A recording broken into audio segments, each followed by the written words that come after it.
Yes. Can you hear Hey me? guys, Yay! Hello. Hello. how's it going? Good, thank you. How are you? Doing so good. Just so excited to talk to you. I love the UK trail community, love following Run Ultra, so fun. Oh, well, thank you and congratulations. Um, yeah, just double wow, triple wow. Thank you for coming to talk to us. Obviously, I don't know, do you know Sam? Sam Hill? This is David Roche. Yeah. Yeah, I mean, over here in the US, like I try to invest as much as I can in understanding like the UK ultra scene, mainly via Damian Hall Yeah. nowadays, Joe Meek, and John Kelly. But it's kind of weird how like it can be different enclaves of ultra communities, like a French social media organization shared my race. And so many people were like, who the hell is this person? About me. And I'm like, oh, it's so interesting. Well, Oh, you know, funny. Damien, so I think the first interaction we ever had on social media was when I was at a checkpoint on the spine, and Damo came into the checkpoint, and I think it was like the middle of the night or something. I like updated my Instagram story about him coming into the checkpoint, and I tagged you in it, and you Hmm. posted it and said, "This is how I find out what how my coaching client is doing in this race by some random person posted about it on the spine race." Oh, Oh, funny. there's no way I called you random. Probably called you freaking amazing. Let's be honest. But no, I mean, I fell in love with the UK community via John and Damien's back and forth on the spine, and how it ended up being essentially a community event where everyone came out to support each other. We don't have that in the US. Like even in situations where, I mean, it's a great community here. We love it.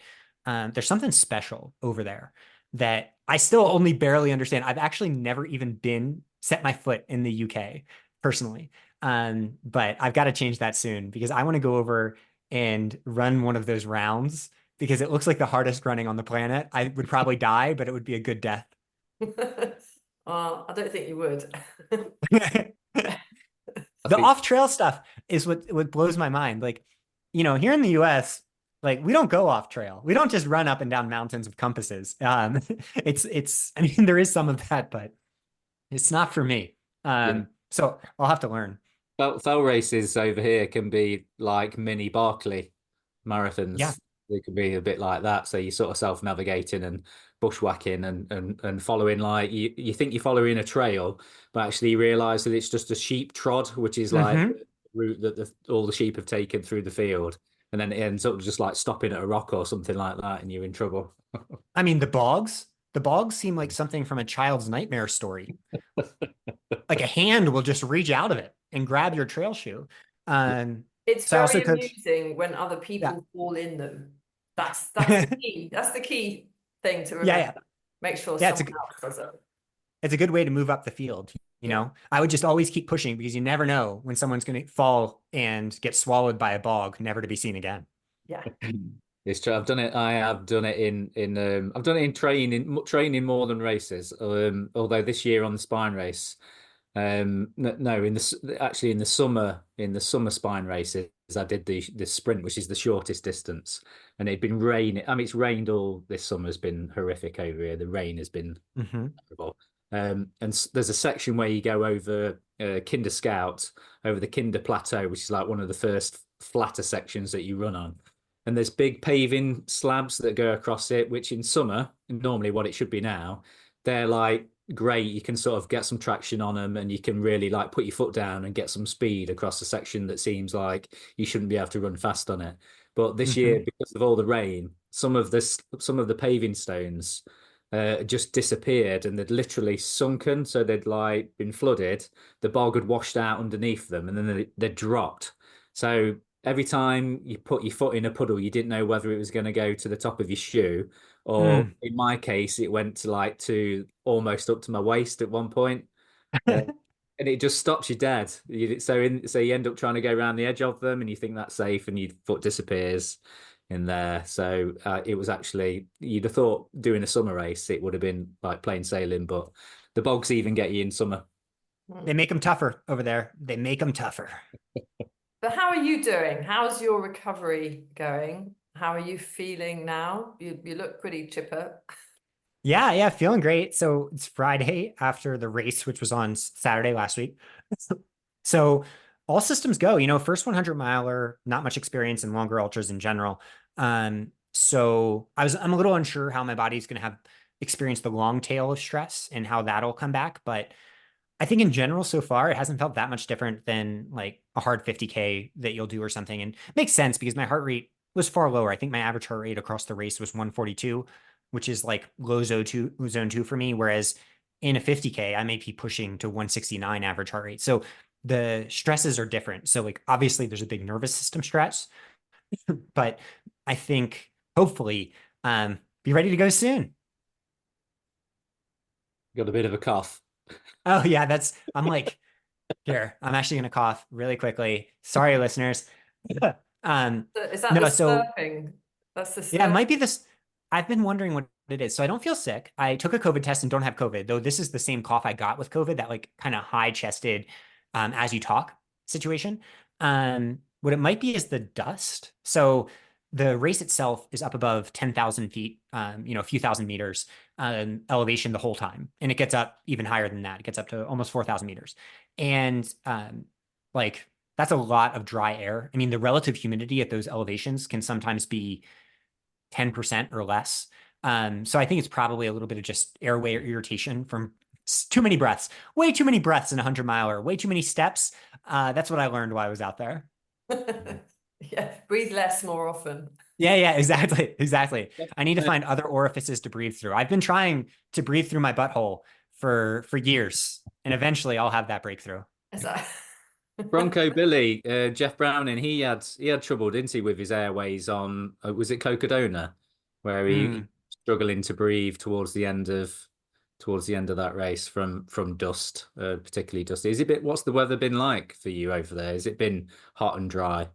Well, someone needs to ask Jeff Browning, has he tried breathing through his urethra? Um, sorry, I know that for the UK scene, for the UK people, this type of humor might be a little annoying at times. But just know, I worship UK comedians. Like I'm a huge fan of comedy, and nothing gets me more than British humor. So Oh I no, just want to you're put that out fine. there. What happens on the trail stays on the trail, and we count this as a trail. Oh, perfect. Perfect. That makes me happy. But the weather in Colorado is generally dry all summer. You've probably read or seen about the fires that happen periodically every year. Thankfully, we've had enough rain this year that it's not been too bad.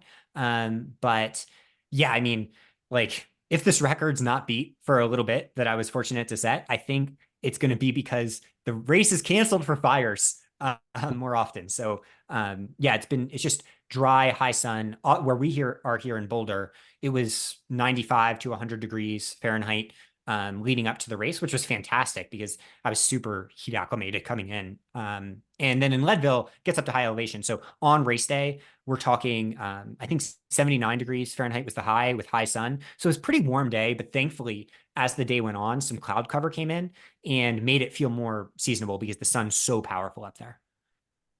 Wow. You've been really open with, as you always are, aren't you, with the way that you sort of prepared for this race. Mm-hmm. But the main thing that sort of has stood out to me, I know I listen to your podcast, every week. Listen Thank to, you. I'm fully on board with everything. The way that you do it is great. It's pure entertainment. I love it. But I love the sort of the scientific approach because I first heard you on the Science of Ultra. So that was Mm-hmm. Sean Bearden's podcast, which is now defunct, isn't it? He stopped doing that Mm-hmm. podcast. And at the time, um, I was gutted because that's the kind of stuff that I love to hear about in a podcast. I will, you can listen to like race reviews all day and people's experiences, but I love that in-depth research and just applying it to everyday runners so everyone could sort of use that information. And you've been really open with your preparation for this race, all the different avenues that you've gone down to sort of squeeze out those extra percentages and stuff. But one of the things that really struck me was how you kind of you called this before, didn't you? You talk about shooting your shot. Did you find that did you need to do that? Did you, or Mm. you know, you talk because I know that from my, I'm talking too much here, but from my limited race wins that the few that I've had in ultra, I've always been like 100% confident that I was going to win that race. Is that how you felt preparing for this record? Yeah, I mean, my confidence was never 100%, even in the race itself, until pretty later on. I think that my role in this, I think, is not necessarily as an athlete. You know, I never expected to really have this type of breakthrough that gets like international media attention and all of the other things that comes with breaking a record that some said was unbreakable, though I always disagreed. But what I did think my role could be is because I'm a coach, because we have this platform, using it to hopefully model the types of things that will help people on their journey to self-acceptance, where, you can do things like call a shot. And realistically, if you don't get it, fine. You're enough as you are. You come out the other end and the people that love you still love you. And yeah, the people that hate you probably still hate you. I have plenty of those too. And so for me, what that was yes, I was pretty damn confident in my fitness. And as we'll probably get into, like we have it dialed. My wife, Megan Roche, I think one of the top scientists in the entire world. I think she's actually probably the most accomplished coach in the entire world. If you actually think about her background, MD, PhD from Stanford, all the athletes she's coached at the international level. She just launched this company called Huzzah, which is doing research. So if you're out there, go follow the Huzzah Hub on Instagram. So I was confident in what we're doing. But the main thing I was confident in is that I was enough, even when I DNF'd and DNF plenty. So my hope was that by putting it out there and saying my true feelings publicly, like I didn't just say I was going to get it. I also said, like, look, this might be a 1% chance, but I'm going to go for it.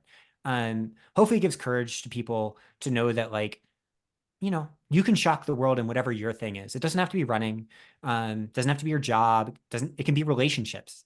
I mean, fuck, it can be the way you're cooking a dinner. I don't care. Call your shot, because the only way something's going to happen sometimes is to put it out there in the universe and then freaking manifest it. Do you not think you actually have to have quite a large amount of confidence in yourself to be able to say that, to be able to take away that fear of failing? Yeah. You have to have the confidence in the first place. So it's a bit of an oxymoron. Well, no, actually, I think the misconception is that results breed confidence, outcomes breed confidence, and it goes in that direction. And then it might get to started. I actually think the confidence almost always has to come first. And it's a very rare situation where someone proves themselves wrong in a positive direction. The old, like, whether you think you can or you can't, you're right type situation. And the reason, I mean, in athletics, it's most obvious why that might be, because when you're out there doing something, especially when you're doing something that everyone has told you is impossible, the only people that are betting on you is probably, I'm sure Sam bet on me, but probably no one else did. When you're doing that, the brain ends up being just such a huge limiter and governor of what you're capable of.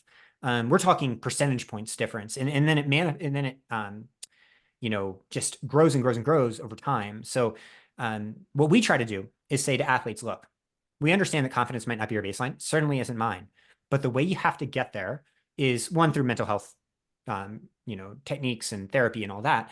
But in your day-to-day life, it is practicing self-talk in a really specific and focused way, just like you would practice any type of training. And at a certain point, for some people, you have to have the courage to play a character and to make yourself a little bit vulnerable. I think sometimes we look at those athletes on the soccer pitch. See, I used the English word pitch, on the soccer field. Football. It's football. Yeah, football. Frick, I messed up. I had my chance. I had my shot. But on the football pitch, and we're like, oh, well, that guy just comes out like that. It's like, no, actually, for most of them, they're playing a little bit of a character early in their careers where they become accustomed to understanding that celebrating yourself is a valid goal. And I actually think, based on cultural differences, this might be something that is a less prominent in the UK than it is in the US. And I think it's a problem for people there. It's like, you need to be able to bang your fucking chest. Like if you don't do that, if you do not do that, you are going to be selling yourself short. And all of this fucking false humility has got to go. Because then you're playing a character in the opposite direction, and eventually you'll become that thing. And I think the misnomer is that a lot of the people that have this false humility publicly often are narcissists on the inside. So it doesn't matter to them because they're playing a character in the opposite, and they know it. So yeah, then they become a celebrity. And we all know this, you know, there's tons of, this is a main thing in like celebrity. Like you hear about this all the time. But for athletes, I feel like the cool part about sports is this is life distilled down into a bite-sized morsel that doesn't have that much consequence. So it's a great place to practice this. And, you know, in the process, yeah, you're going to fail. Yeah, you're going to have egg on your face and you're probably going to look like an idiot. But on the flip side of that, you come out the other end looking like, hey, it's okay. Like, how great was that? I got to experiment with something and I learned. And so whether if I had DNF'd, like all I know is I probably would have learned more than I learned on Saturday. I think the sort of thing that really stands out is this was your 100-mile debut as well, wasn't it? So this was to not only win your 100-mile debut, but to set a new course record on something that is stood for it's 19 years, isn't it? So 2005, Matt Yeah. Carpenter's record. So I mean, what other I can't really think of any other sort of 100-miler debuts that have. I was thinking maybe Adam Peterman's his debut at Western States and he won, didn't he? Yeah, Jim Coles. He was one for sort of shooting his shot, wasn't he? And calling like beforehand, he was like, "Yeah, I'm going to win this race, or I'm going to go for the course record." And he quite openly sort of manifested that, didn't he? And put it out there. So you're in that little group of runners now that can sort of say you've achieved that greatness already, haven't you? I mean, just like let's go back to Jim actually, because I think Jim in 2016 is a really fascinating case study. So I actually got to meet Jim a couple months before that. I think it was in March. I had just won a 50K here in the US called the Way Too Cool 50K. It was a big race at the time. And a month later or so, I go up to Montana for this race that had a lot of money in it. And I show up. I'm confident as can be. And I see this guy on the start line, and Megan sees him warm up. And Megan's just like, David, it's okay to lose. Sure enough, this unknown named Jim Walmsley proceeds to beat me down in the 30K. And after we got to talking and just talked about the sport and all of that, he was just so innocent. And in that process, I became the hugest fan of him. He's a great guy. And he essentially made it clear that, like, you know, we'll see where this goes, like what's possible, you know, but he wanted to put himself out there. And so at Western States, he does the thing. I mean, that would be the best debut 100 of all time, but then he takes a wrong turn with 10 miles to go. And my favorite part of that is that Jim came back the next year and then wins consistently and then does the best performances of all time. But that's what I hope to channel, you know, like for me, at least, I was so inspired by Jim as a fan of the sport in my own life. It's like, oh, well, you put yourself out there, you go for it, even when you are that innocent person that might not know exactly what you're getting into. And I'm fortunate to have, you know, coached athletes that have, you know, won all these hundreds and stuff. So I have an unfair advantage there. But I don't know. For me, it's all about like, look, you're going to learn. You're going to learn on a bad day more than you learn on a good day. And that putting yourself out there and going in with openness to learn is where it's at. And the magic of sports, and this doesn't just go for winners, like this goes for people that are chasing cutoffs at the very, very back, or people that are going out on their first mile run. Like the magic of sports is you are putting yourself out there in this really vulnerable way, even when it's not public on Instagram. Like, you know, I remember my first run still when I was 18, you know, as an adult and couldn't even run around the block. Like I totally remember that. Like this is a vulnerable act that we're all doing every day. And to celebrate the vulnerability more than whatever outcomes come from it. What obviously I was reading your Instagram and catching up. Yeah. And obviously you put a lot by Megan and the support you've had. Mm-hmm. And that's a sort of an interesting variance on the meticulous data. So on the one hand, you've planned and run your race on the data, but on the other, kind of what really seemed to bring you through was more emotional, more visceral, that sort of the feelings for your family. What do you think pipped it for you? Well, I think, yeah, or maybe our ceiling is set by physiology, and physiology that can be trained. And that is a spreadsheet game at a certain point. But I think what's missed is that all of this plays out in our heads, especially in ultras. Like, this is a mental process. So I think sometimes people make a mistake of just thinking about the day, like, oh, Courtney's pain cave that she enters, which is amazing. And I thought about that a lot. And I thought about Courtney a lot out there. But I think what people sometimes miss is how the brain then interacts with the spreadsheet numbers over longer term time horizons. Like, the touchy feely stuff of those that know us and know how we put out in the world of "you're enough, we love you," all of that. Part of the rationale, even if we didn't believe it, which we do, we are true believers, is that once you can bring these self-talk interventions over longer term time horizons, you start to see fundamental adaptation processes. So there's great studies on this, actually, that once you teach athletes and prime them to understand how to talk to themselves and how to essentially gather some control of this emotional context, though you obviously can't control it all the time, you'll see performance improvements of like 3 to 4%. And I talk all the time about the science of training. None of the interventions I'm talking about are more than like 1%. So like, this is the most powerful thing you can do. But then on a single day that matters, like on race day, yes, maybe the love of Megan and her support makes a 3% difference, which is huge. But think about what happens when you then manifest that over a longer term time horizon. So like, on a workout, you're just able to tell yourself a little bit kinder story about yourself and what you're doing. Maybe you go 2 seconds per mile faster over a 3-minute hill interval. That's nothing, right? That's within the margin of error. But when you zoom out and do that week after week after week, eventually you're going to adapt to become this new athlete with different spreadsheet numbers that's fundamentally changed, all based on an origin point that starts in the brain. And so, I think about that stuff a lot. And for me, my empowering space just involves, Megan and our kid Leo a lot. But you don't have to have a Megan necessarily to harness this stuff. Like, because we are enough no matter what, like, that this sport is silly. I mean, there are lots of different places we can find that. So for me, I have just learned that, like, the shooting your shot mentality almost has to come with this lightness, this almost like background joke, like a cosmic joke, even like thinking Hitchhiker's Guide to the Galaxy style joke. Because if it doesn't, I'll beat myself up so much on the other end that I'll never be able to achieve what I'm capable of.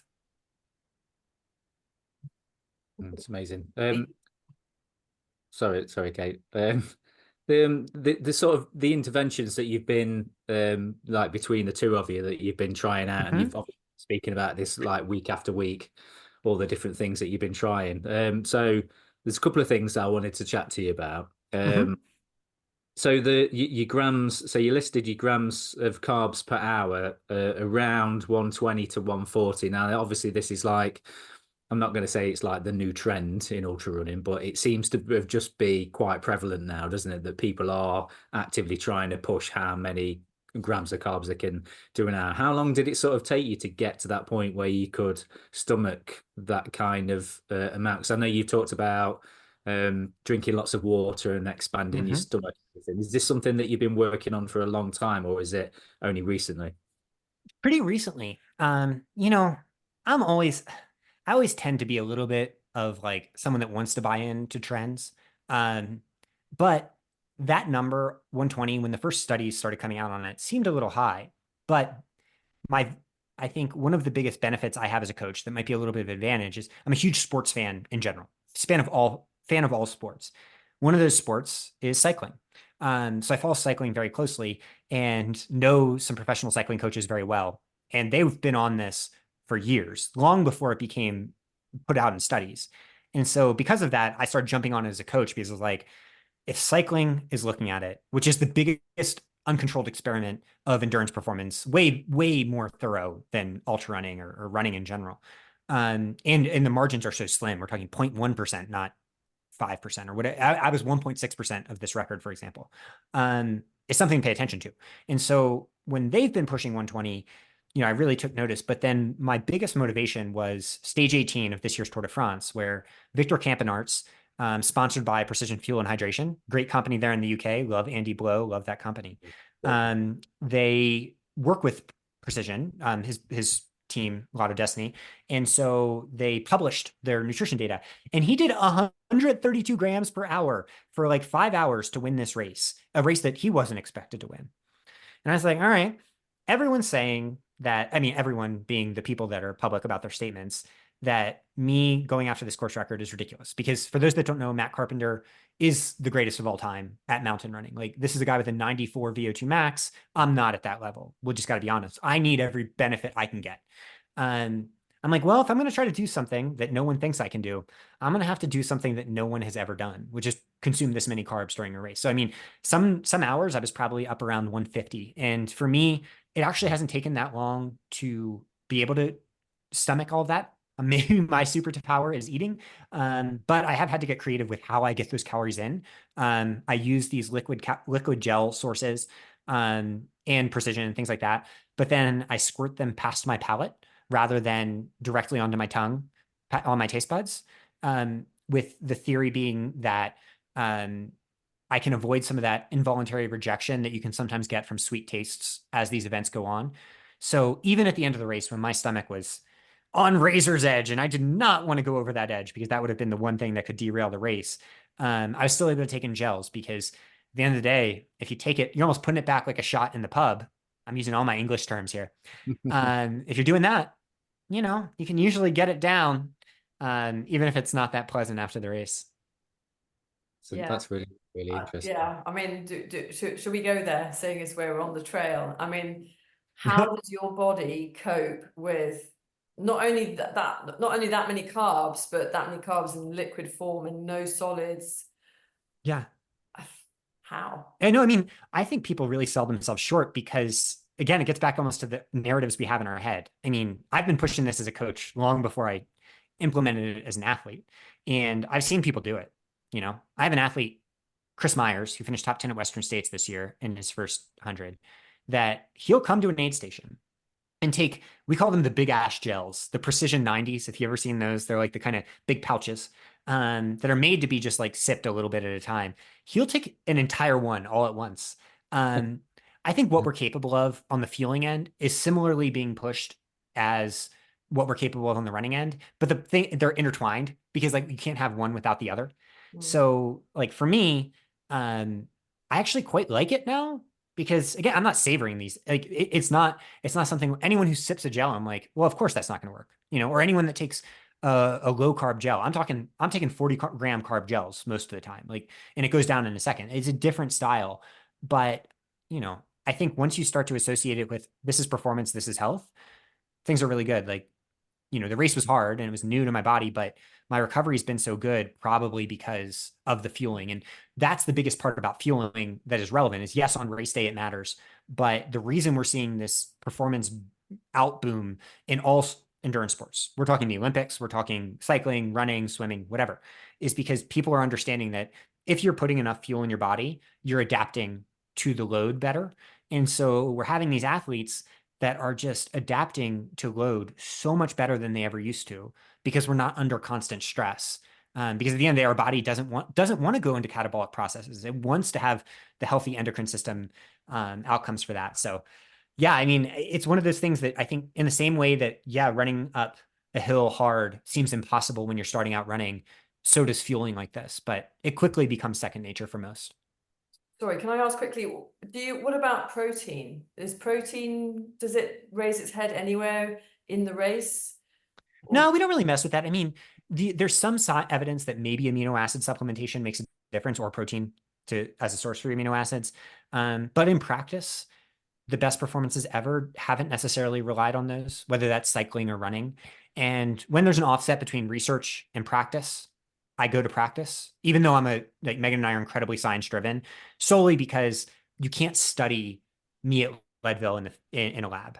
You can't study Victor Campenaerts in a lab. And that is when we're testing the limits of human physiology, if we actually want to know how that unfolds, we go to people like Tom Evans, and one of my big inspirations for all of this is how open Tom Evans has been about his experiences after Western States and how he formulated his approach to that, both in terms of training and in fueling. And I think that more and more the science catches up to the practice in areas like this that can't really be tested because they're too gross. And that's super exciting that we have essentially both are working in tandem. Science informs practice, practice informs science. And then 20 years from later, someone like me is able to beat the unbreakable record by Matt Carpenter. Not because I'm fitter, not because I train better. He does both of those better than me. But because I've benefited from, 2 decades of really smart people thinking about it. That's interesting. The other thing while we're talking about nutrition, the other thing I wanted to quiz you about is how your red meat intake. So so yeah, I know you love your burgers, don't you? And you've actually like noticeably increased your intake of red meat, which in this sort of age that we're in ultra running, there's a lot. It is a bit of a dividing thing, isn't it? Whether people, there's a lot of vegan runners and vegetarian runners, and me personally, I do well, including red meat in my diet. I find that it's something I need. How did you sort of come to that conclusion that in the build up to a race, you sort of front end load red meat leading up to a race? How have you sort of, is that something that you've researched, or is it something that anecdotally you proved it to yourself? Yeah, definitely. So, well, first, uplift all nutritional choices. I was a vegetarian for many years before I met Megan. Being a vegetarian or vegan athlete is much harder on female athletes. They have to pay much more attention to their blood work constantly. But for male athletes, especially, you can do basically anything as long as you're getting enough protein in. There really isn't any difference. The one difference there is in iron absorption for athletes. And that becomes a problem in some scenarios. And mine is an interesting case study in that and how the science interacts with the practice. So in doing genetic testing, I'm a heterozygous carrier of a gene variant for hemochromatosis. If you have both, if you have both of those gene variants, you store iron way too readily, and you sometimes have to get blood draws, which is not good for an athlete. But if you only have one of them, you don't have hemochromatosis. But what we've seen in the field and from getting to see a lot of blood work is that those athletes sometimes readily store iron, which can be good because you store red blood cells. Hence, me being good at altitude. This comes from my mom, who was never like an athlete, like at the top level, but it's kind of interesting that all along we thought my talent comes from my dad who did cycling, but it probably is actually this little gene variant that comes from my mom that made Leadville possible. But with that, I cannot supplement iron, or I will also go to really high stores and get super inflamed, and it's not great for me. Problem is my body uptakes the iron that I do have pretty quickly. And my ferritin is super low. So I have this really weird dilemma that I can't take it in, but my body wants to use it really quickly to create red blood cells. And so best option there is I need to make sure that what iron is going into my body is very readily absorbed so they can enter that system fast rather than becoming an iron store that can become dangerous. And so for me personally, red meat's the way to do that. And for every athlete, if you have red meat in your diet, your iron stores are going to be more manageable and your red blood cell production will be easier to manage. Doesn't mean you can't manage it other ways. But given that, we try to do whatever we can environmentally to make it reasonable, understanding that, life is a series of trade-offs that really suck. I'm an public interest environmental lawyer by training and did that for years before I became a running coach. So I also understand there are major trade-offs there that might not even be worth it. Maybe your Leadville course record isn't worth it. But it's just cool to think about, we're talking gene tests mixed with tons of blood tests, mixed with an understanding from coaching of how all of this works together to create an approach that leads to me eating cheeseburgers for 5 days a week in the weeks leading up to a race at 10,000 feet. It sounds like good training to me. Yeah, exactly. Basically, I'm looking for an excuse to eat cheeseburgers. Yeah.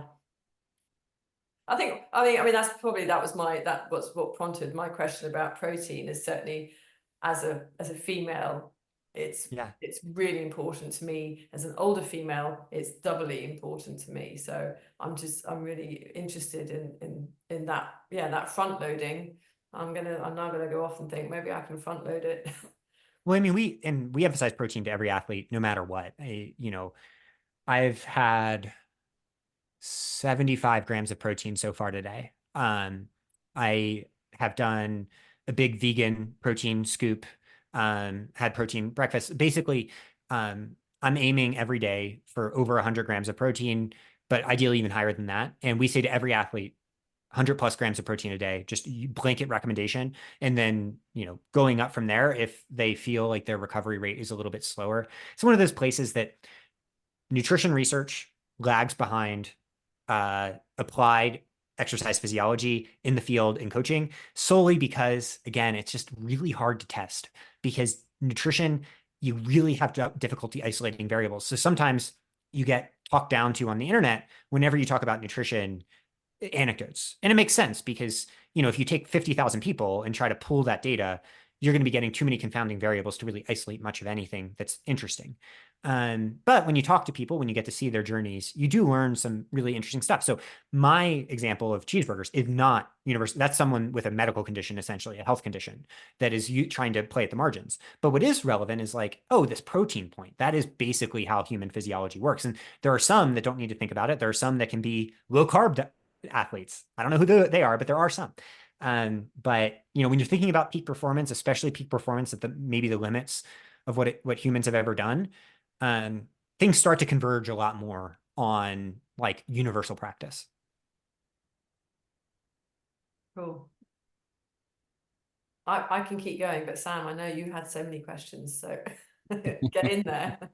I think the problem with me is that because I've followed you for a long time and I've listened to your podcast, there's so many things that I could talk to you about. But while we're still on the subject of Mhm. of nutrition and stuff, which do you think out of all the approaches that you've taken? So I think you've talked a lot about bicarb and everything, Yeah. and all of the different avenues that you've taken. So, which do you think made the most difference? Because obviously that record has stood for such a long time that it was going to take like a Herculean effort. But you've been quite open with saying that you don't feel that you're as fit as Matt Carpenter, and there's probably not many ultra runners that have a VO2 max, that sky high. I mean, Maybe. there's only maybe one person that I'm aware of in history that does, like in any sport. I mean, we're talking when Matt Carpenter, when I'm going to put respect on his name, the reason I'm saying I'm not as fit as him is because it's impossible. Yeah. He is, and I don't know how much this has over in the UK, but like he is he's the Pele of our sport, when it comes to this. And so, Andy did this he raced this in a very methodical way. Like he was so far ahead of his time scientifically in terms of how he trained, how he thought. So we essentially wanted to leave no one stone unturned, not necessarily even for the record, but because our most interesting thing about this sport, why we coach, why we love it, is to see where the edges lie for all humans, no matter what their personal edge is. Like sometimes that might be someone running their first 5K, and that's equally cool to us. But for me, I was like, maybe I have an opportunity to show that like someone can do something that no one expects, right? Like I've been forwarded some commentary by prominent people since the race that is like, this is the most, shocking thing we've ever seen. And I'm like, I don't think so. I mean, if you've been following me for 10 years, I don't think so.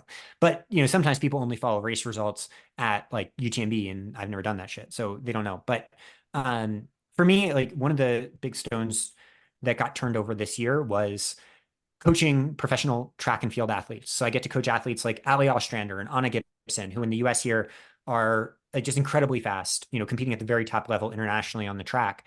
And through that, again, I just try to learn from other coaches. And the science has been out there on sodium bicarbonate for a while, basically showing that it improves performance in very short events, like the track events, by buffering your body's the hydrogen ions that get produced when your body also produces lactate. So we're talking higher effort levels. But we have seen video of Killian taking them in the middle of UTMB, and this was a couple of years ago now, before they were even released to the public. and seeing just how prevalent they were on the track. And then I train in a very speed oriented way myself. So I got great data very quickly on how it changes my physiology at high intensity. I started experimenting with it before long runs and just a half dose. We have some tutorials on how to game the system to make it cheaper.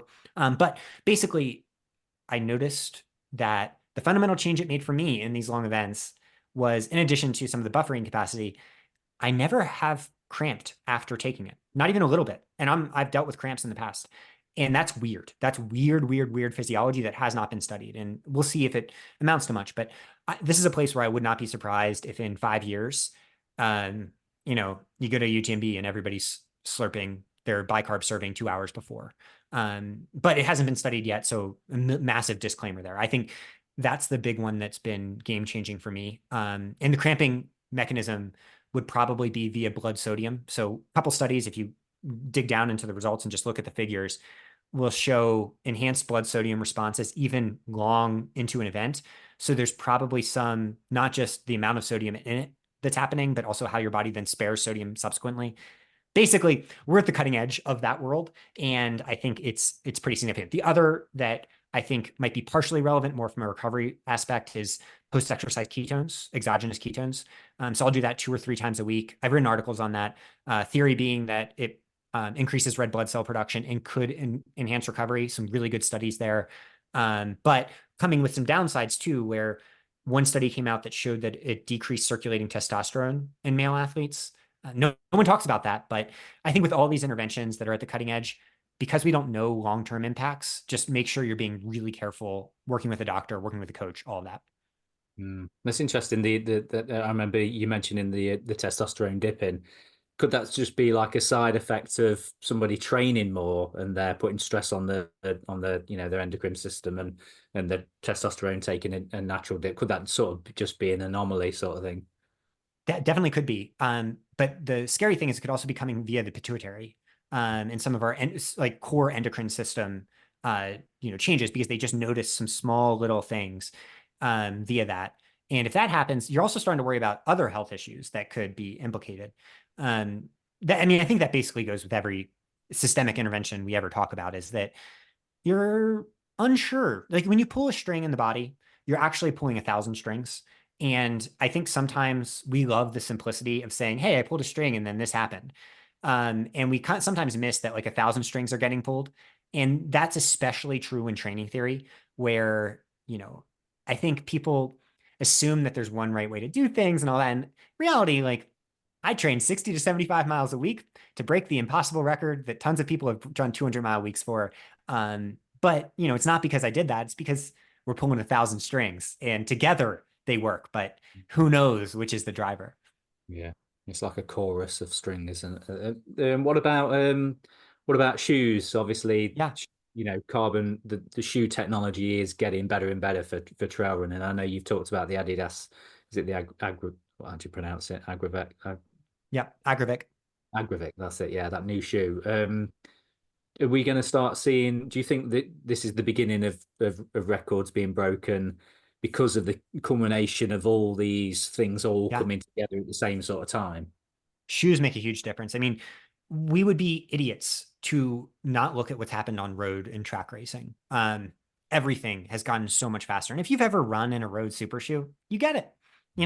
It's just a different world. It's so good. It's not only is it good for performance, it's great for training, because if you do your hard workouts in these super shoes, you recover better, and you can do more, you can go faster, and it really adds up and adapts more. So like if I know there's a lot of skeptics about should you do your workouts in super shoes. It's like, if you go to any elite training group, and we're fortunate to coach some of the best athletes in the world, it's like, yeah, everybody's doing the workouts in super shoes nowadays. Thankfully, those athletes get them for free, but you can wear them a lot longer than they say. I've worn mine for 500 miles for road workouts. The question becomes trails. Will the tech cross over? And thus far, it has not. Like the initial wave of trail super shoes was not all that good. And even now, they're getting there. I think the first shoe that's made the leap from interesting to applicably better is the Adidas Agravec Speed Ultra, developed with Tom Evans and others. I have data on all my shoes. I'm very much a shoe boy, and was debating what shoes to wear for a while. ended up going with these. It took me a while to figure out the stability and how to lock it down with lace lock. It's a very unstable shoe. But once I did, it was like, oh yeah, this is a good one. This reminds me a little bit of Rhodes. It's not quite there yet, but I know that in 2 or 3 years, when they learn from this wave of shoes, it's going to be wild. Wild, wild, wild. And we're going to see the same shift that we've seen in Rhodes, I think, where the generations just become uncomparable. And it's a good time to be an athlete, is what I'm saying. It's going to be really, really fun as companies do that. I just hope they invest the same amount that they've invested in other sports. Like the reason Adidas's shoe is better is Adidas stepped up and they spent 2 years making this shoe. And they did it right. Whereas I think a lot of other companies, like you see I'm a shoe fan. I see their shoes and I'm like, I do not understand what the hell you're thinking. Like, how is this science? Like, and so it's an exciting frontier, but one that is still being explored. I know for me personally, I had a pair of the Saucony Endorphin Pros, which are obviously a road carbon shoe, but I used that to great effect on a couple of ultras over here that I knew would be they were mainly sort of packed down trail. There were no bogs, nothing like that, just like runnable trails, and I knew that they had enough grip on them to be able to run in them, and had great results. So I set my race 50k PR in them. Won that race, and also won a stage of another race wearing them as well. And then I've also got a pair of the Hoka Rocket. Is it the Rocket X? Is it the Rocket X? Which is the Rhodes carbon shoe. And I recently did a race, and I was like on the verge of buying some. You can buy like a trail sole off Amazon, and I was on the verge of getting one of them and just cutting it out and putting the grip and gluing it to the bottom of the shoe because I love that shoe so much. It responds so well. And I just thought I don't feel like they've not really done it yet, have they? They're giving you that shoe that's got that same bounce and return of energy, but in a trail shoe. But like you say, it's still early days, isn't it? But there are pros out there that do that. They don't talk about it. They don't post it because their sponsors don't love it. But there are pros out there that are running races at UTMB this year in road shoes with Vibram outsoles taped to them. And I know who you are, guys, but I appreciate it. I love it. I'm like, you should do it. I would do it too if I had the technical wherewithal. It must be really hard when it comes. The terrain is so varied. I mean, I can see, on the roads, the terrain is exactly the same no matter what. So you can work the numbers, and you can work the numbers to a certain degree on dry, hard packed trails. But the moment you get anything remotely technical, everything kind of goes out the water because you then suddenly need a shoe that has the grip or has the means for your ankle to be moving all over the place if it's like really rocky or tree roots. I mean, it does feel like a losing battle for the shoe companies.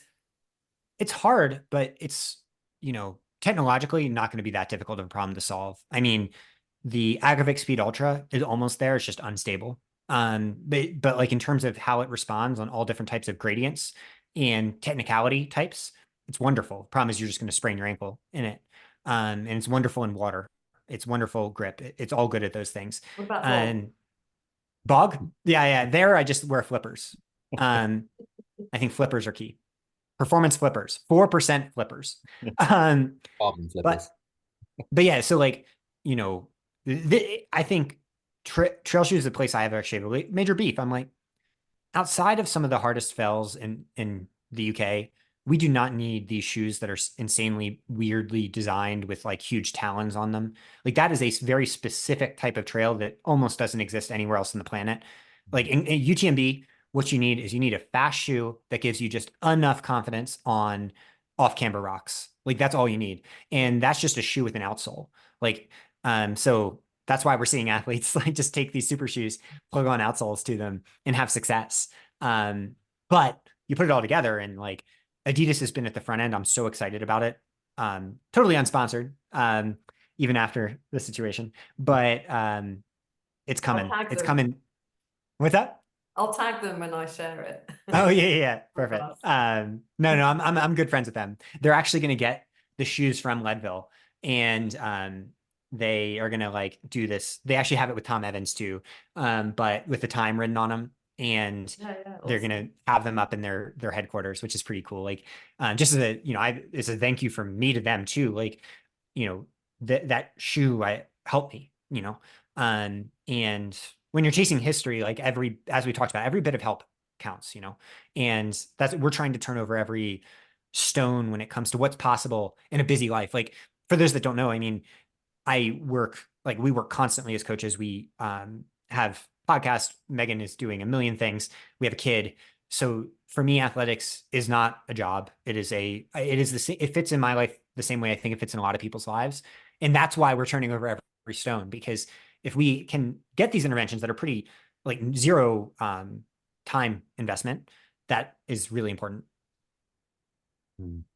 So Well, sorry. well, I was just going to say, I've heard you talk about how to do this 100 miler for the first time. You've sort of not been putting it off, or does it Yeah. feel like you've been kind of putting off doing it because you felt like I've heard you describe how you sort of felt like you had a bit of a duty to your coaching clients to not be in the same race as some of them that you're training them to win these 100 milers, that you Yeah. felt that it was morally wrong for you to enter those races. So how is your sort of perspective on that change now? Do you just feel like it's the right time now to start hitting the 100 milers and start winning them all? No, I think, Megan's been giving me a hard time about this for a while. Like, I view myself so through and through as a coach, and I just want to be there for people and never have them doubt me about like but my intentions are theirs. And so around 2016, I stopped doing a lot of the big races in the US because that's when I started coaching all these professional male athletes. And almost every major race that was out there, it's like someone's doing it. And I just worried that if I did it, they would lose something because of me, right? And then that's the ultimate abdication of my responsibility that they've entrusted me with. And in retrospect, I think I just overthought it. I think I just got too much in my own head about things, because once I have started doing that, which has just been in the last year, every time athletes come out the other end and it's like, wow, this is so motivating to me to know that like all the things you're asking me to do, like you're also about it. You're about that life. So at Leadville, the fourth place finisher I coached, and the second place female finisher, and like fourth place, it's just like, um, what I heard is that the fourth place finisher, Ryan Sullivan, he's a doctor, he's a wonderful guy, he's going to win this race soon. Um, when he heard that I had set the course record, he was out on the trail and he just started crying tears of joy. Um, and that to me, like, it was all along, I was probably holding myself back for no reason. And at the end of the day, maybe that was helpful, because I now came to 100, and it's almost like, in American football, there's this principle that a backup quarterback, so the most important position on the field, sometimes it helps if they just sit on the bench for 3 years behind another quarterback and watch, because once they come in, they're no longer a rookie. They're actually someone ready to go. And that's almost how I felt, that like when I was out there, yeah, it was my first 100 miler, but there was never a point that I felt intimidated or overwhelmed. And it's probably because like I needed to be 36. I needed to see what I'd seen and gone through what I'd gone through, both in running and then in life. Things like the horrible bike accident I had earlier this year, like it was all a part of the process to make that possible. So, yeah, now I'm just hoping that like I can keep having fun, spreading my wings out there and see what's possible in the next few years. Like I'd love to see if this was a fluke, or if, this quote unbreakable record is just the start. Either way, I'm gonna have fun shooting a shot, calling shots, loving myself either way.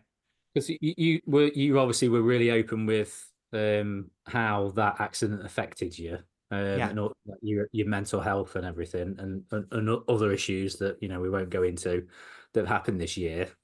Stuff happening online. Do you feel Yeah. like do you think that they sort of maybe made you have a different perspective on things and think now is the time, that was part of the reason why you felt that now was the right time as well? Yeah, I'm getting chills actually with that question. So well said. Basically, what happened for me is earlier this year, I went through a lot of pain, both physical pain. That accident. Like I saw the body cam footage from the police officer that was the first on the scene, um, just the other week, and I'm strewn in the ditch, blood all over me, looking like a corpse. I mean, there's a reason 3 different police departments responded to this accident. And the aftermath of that was hard and painful, like anyone that's ever gone through anything like that, which is everybody at some point in their lives. Um, and then that was combined with like emotional duress that we went through stuff that thank God I imagine the UK community is insulated from. So we're not going to get into it. But you combined all of that. And when I got to Friday before the race, the Saturday race, all I wanted to do was enter the pain cave of my own volition, of just being the one that, like, whether it was a good day or a hard day, it was my day.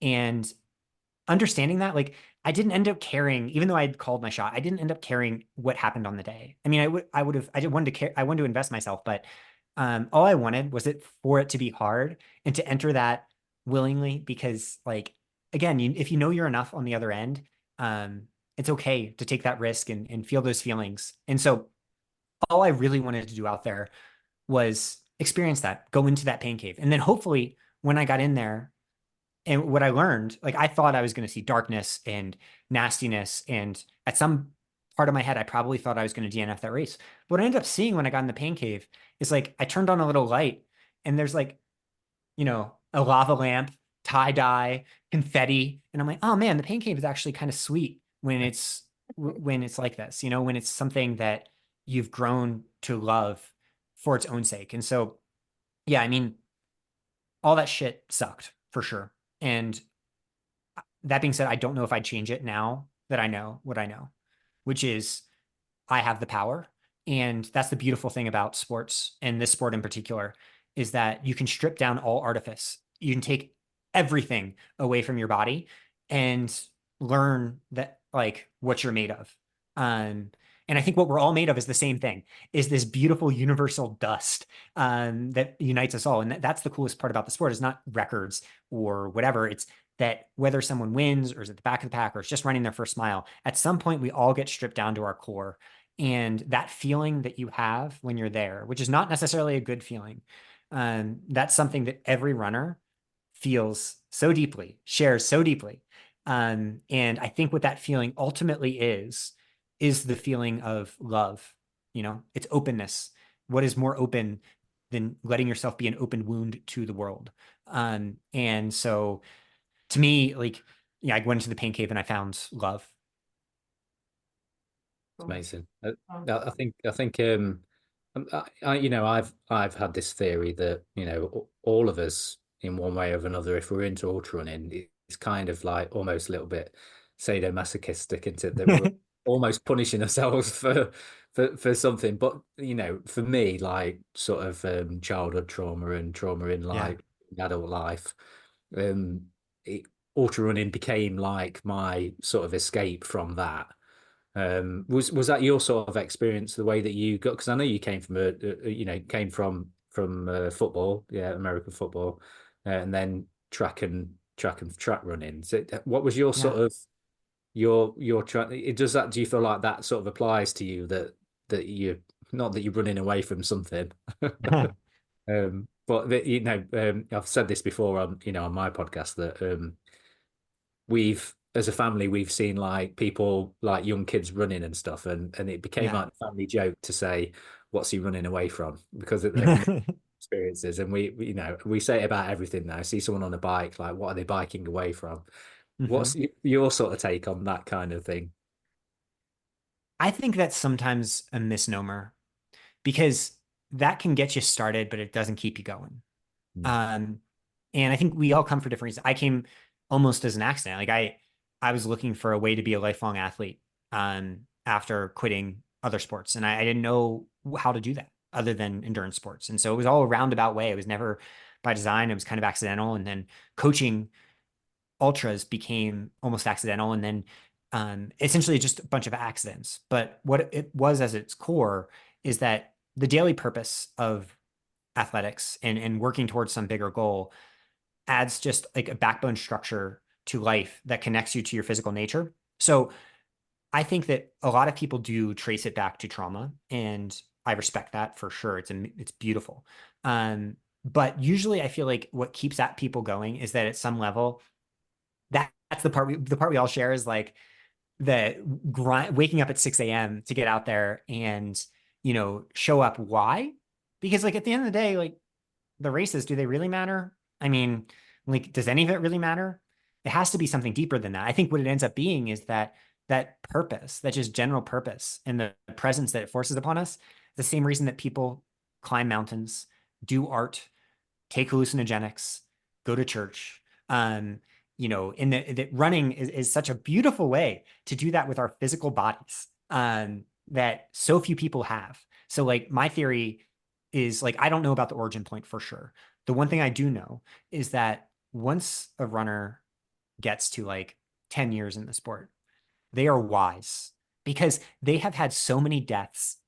We have all had so many deaths out there. I know I have been caught pooping by so many people that just come around the corner in a trail. We all have. And when you go through that, like, I was joking, but also very hard things that we go through with our physical bodies. When you do that, you get wise. You're literally getting to experience things in a way that people that aren't using their bodies can't. And so that's why it doesn't matter if you're running 1 mile or 100. Like, I think the point of that journey is to figure out what happens when you go past the edge, go into that darkness, and realize that, hey, if you turn on a light, there might be some cool shit on the walls. Wow. Okay, I'm gonna wrap this up with a very deep question. Oh, yes. Why do you add Nesquik to your tea, and what flavor is it? Yeah. Okay. So on one hand, the UK audience will love me because I do tea every single morning. I just do black tea every single morning. So that's good. Though I do heat it up in the microwave. I know that that's a no-go over there. But I don't really have a refined palate. I like sweet things. I like things that have a lot of taste. And so how do you do your tea? It's like, well, yeah, you could put a little milk in there, maybe a little sugar. But what happens if you make your tea into hot chocolate? See, this is where I'm really a thinker that is expanding the minds of the people. And so what I do, I heat up that tea. I get it nice and caffeinated. Then I put Nesquik in, chocolate Nesquik. Then I put salt in, important variable there, helps it with the hydration status of it, also gives it a little bit of a sweet but savory taste. And then I put vanilla creamer in off the shelf, and then I drink it. And not only that, the final thing is that this isn't in a normal little English mug. No, this is in a big old American mug that's 6 inches tall and 4 inches around. And on it, it says, "My big fucking mug." And I drink that entire mug. And sometimes that's all I'll drink. So, Wow. yeah, I'm just saying, You've if we're taking some of the things, tea out of the water. I'm just saying, like, yeah, we're thinking, I've had researchers reaching out to me this week to be like, hey, can we study you? I'm like, nah, you can study my Nesquik, motherfuckers.